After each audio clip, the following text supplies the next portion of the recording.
কবি সুধা ঘোষের লেখা কবিতা প্রিয় নেতাজি। প্রিয় নেতাজি, অনেকদিন ধরে তোমাকে চিঠি লিখবো ভাবছিলাম, কিছুতেই আর হয়ে উঠছিল না। আজ কোনো একটা ঘটনার নিরিখে তোমাকে চিঠি লিখতে বসলাম। ছোটবেলায় আমাদের দোতলার ড্রয়িং রুমে তোমার ছবি, জন্মদিনে পেতাম বই, সেখানেও তুমি। বাবার গল্পে তোমার বিরক্ত, দেখতে দেখতে শুনতে শুনতে ক্রমে আমিও তোমার ভক্ত। বাবা বলতেন ইন্ডিয়ার আর একজন নেতাজির দরকার ছিল। বাবা বলতেন দেশ সুভাষের মহান দেশ। দাদু বলতেন ছেলেটাকে ওরা শেষ করে দিল। ঠাম্মার চোখে তখন আঁচলের ঘুম। এসবের মধ্যে বড় হওয়া আমিও যেন কেমন একটা ঘুমের মধ্যে থাকতাম আর ভাবতাম পারতে, তুমি সব পারতে, যদি আর একবার আমাদের মধ্যে তোমাকে পেতাম। আজ উত্তর চব্বিশেও আমার একই ক্ষোভ, তুমি পারতে, কেননা দেশের মাটিতে দেশপ্রেমের মতন একটা জোরালো ঝাঁকুনি দেওয়ার ক্ষমতা তখন আর কারোর ছিল না। এখনো আছে কি?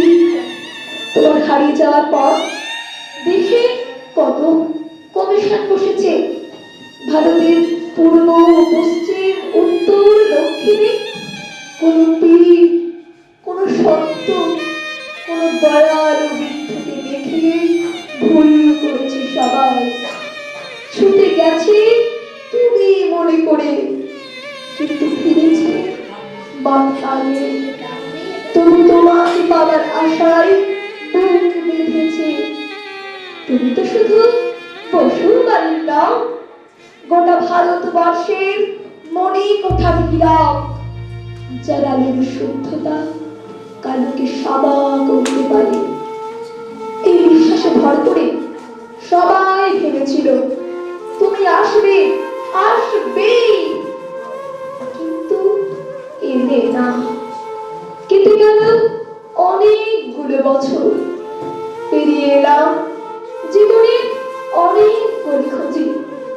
তুমি এখন বিমানবন্দরে, সভা সমিতিতে, রিসার্চ ব্যুরোতে, এমনকি ছেলের নাম করণেও শুধু হৃদয়ে যেন তোলা দেয় না। জানো, তোমার জন্মদিনটা এখন সবাই ছুটির দিন বলে আয়েশ করে উপভোগ করে। আর ছেলেরা, তারা তো এখন দেশ থেকে বিদেশের খবরই বেশি রাখে। আর মেয়েরা, তারাও স্বাধীনতার খেলায় চড়ে হতচকিত। শুধু মাটিটা কাঁদে, সেই কান্না ভূমিকম্প, খরা, এলনিনো বন্যা হয়ে চারিদিক ভাসিয়ে দেয়। এখনো অভিমান করে শুয়ে থাকবে রেনকোসিতে। আজ যখন ঘাড়ের উপরে AK-47 এর নিঃশ্বাস, রক্তের হোলি খেলা ধর্মের জিগিরে, তখন শোনাও সেই আওয়াজ, আমি সুভাষ বলছি। মেয়েটা দৌড়ে এসে বলবে, মা মা দেখো উনি আসছেন। পাশের বাড়ির মেসমশাই ডাকবেন জানালা দিয়ে, বৌমা আমি বলিনি উনি ফিরে আসবে। খোলা জানালার ধারে দাঁড়াবেন মায়েরা, তাদের ডান হাতে শঙ্খ, বাঁ চোখে জল। নদী হবে উত্তাল, নৌকা বেসামাল, পরাণ মাঝিও চেঁচাবে উনি আসতেছে। সবুজ মাঠে শিশুদের হাতে পতাকার তোলা, উনি আসছেন, উনি আসছেন, উনি ফিরেই আসছেন।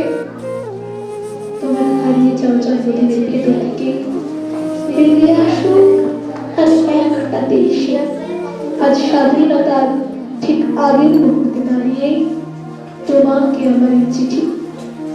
ভালো থেকো, প্রণাম নিও নেতাজি নমস্কার।